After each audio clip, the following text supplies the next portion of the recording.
আমি সুন্দরতম চ্যানেলে আপনাদের মোবারকবাদ। আসসালামু আলাইকুম। আমি আল্লাহর নামে শুরু করছি। হে নবী, আপনি বলুন, আমরা আল্লাহর উপর ঈমান এনেছি আমাদের উপর যা অবতীর্ণ করা হয়েছে তার উপর ইব্রাহিম আলাইহিসসালাম, ইসমাইল আলাইহিসসালাম, ইসাক আলাইহিসসালাম, ইয়াকুব ও তাদের অন্যান্য বংশধরদের প্রতি যা কিছু অবতীর্ণ করা হয়েছে তার উপরও আমরা ঈমান এনেছি। আমরা আরও ঈমান এনেছি মুসা, ঈসা এবং অন্যান্য নবীদের তাদের রবের পক্ষে থেকে যা কিছু দেওয়া হয়েছে তার উপরও। আল্লাহর এ নবীদের কারোর মাঝেই আমরা কোনো ধরনের তারতম্য করি না। মূলত আমরা সবাই হচ্ছি আল্লাহর নিকট আত্মসমর্পণকারী মুসলমান। সূরা আল ইমরান 84 নম্বর আয়াত।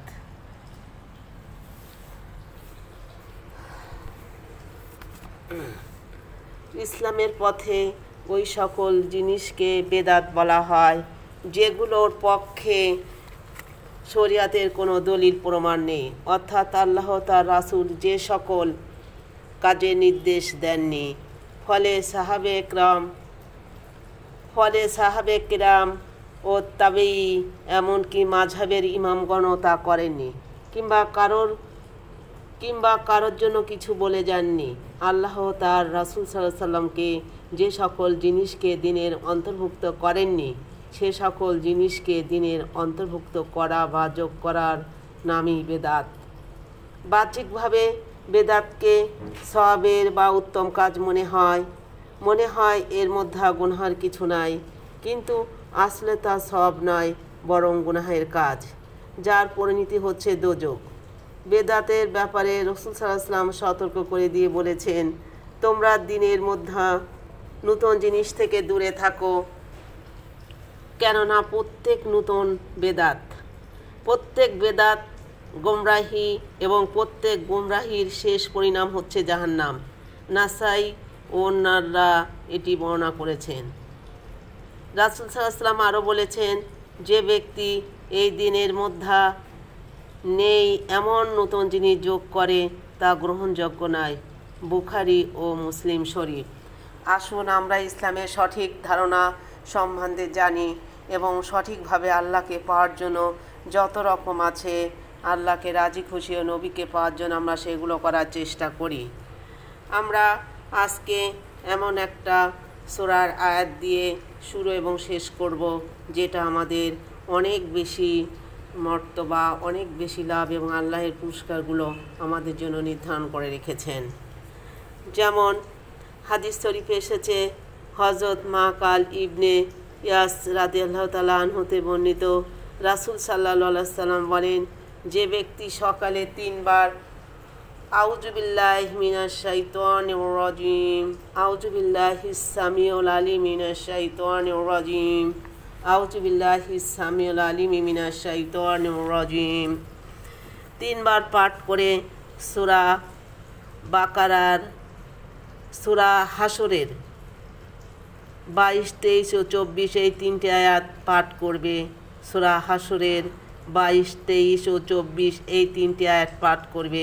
আল্লাহ তাআলা তার কল্যাণ কামনার জন্য 70,000 ফেরেশতা নিযুক্ত করে দেবেন এবং সারাদিন তারা তার জন্য কল্যাণ প্রার্থনা করবে এবং ওই দিন তার মৃত্যু হলে সে শহীদ বলে পরিগণিত হবে এবং বাদ মাগরিব পুনরায় পড়লে আল্লাহ তাআলা পুনরায় তার কল্যাণ কামনার জন্য 70,000 ফেরেশতা নিযুক্ত করে দেবেন এবং সারা রাত তার জন্য কল্যাণ প্রার্থনা করবে এবং ওই রাতে তার মৃত্যু হলে সে শহীদ বলে পরিগণিত হবে। তিরমিজি ও দাইমি। গুরুত্বপূর্ণ কোনো কাজ, কোনো প্রয়োজন দেখা দিলে পূর্ণ একাগ্রতা ও প্রয়ত্নের সাথে 4 রাকাত নফল নামাজ আদায় করবে। প্রত্যেক রাকাতে সূরা ফাতিহার পরে সূরা হাশর পাঠ করবে। নামাজ শেষে আল্লাহ তাআলার দরবারে নিজের প্রয়োজন উল্লেখ করে প্রার্থনা করবে, ইনশাআল্লাহ অতি সত্বর প্রয়োজন পূর্ণ হবে। أعوذ بالله السميع العليم من الشيطان الرجيم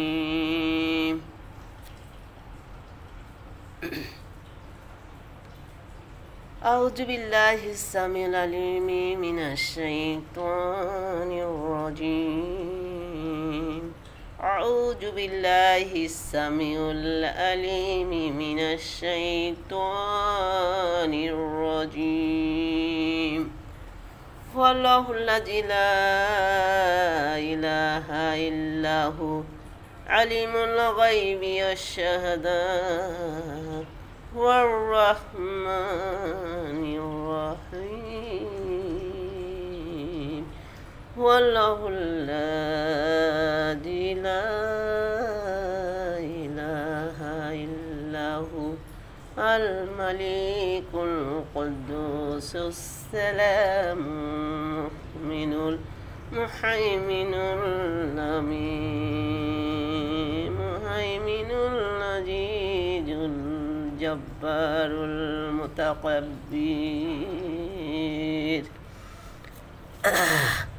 سبحان الله عما يشركون